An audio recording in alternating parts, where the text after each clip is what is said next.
Hello everyone, in this video we will see the define test data feature of Kusho AI. So Kusho AI automatically generates test data for all scenarios, but if you want to use your own values for specific cases, you can do so with define test data feature. Let's see how you can do that. So I will go to test suite and I will select one API. Let's select this banking API that I have created. So you will see the define test data button over here. So I will click on it. So in this API, it takes two field. One is the name and one is the bank ID. So you can use both of these fields or like any field that your API has. So I will click on name. You can add field from this button as well.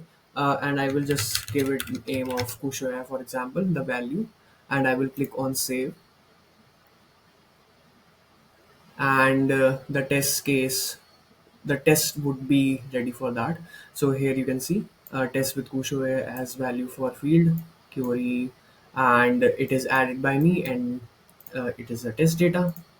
If I click on details, so it will say that name is Kusho, the thing that I entered. I will click on run, and it is working.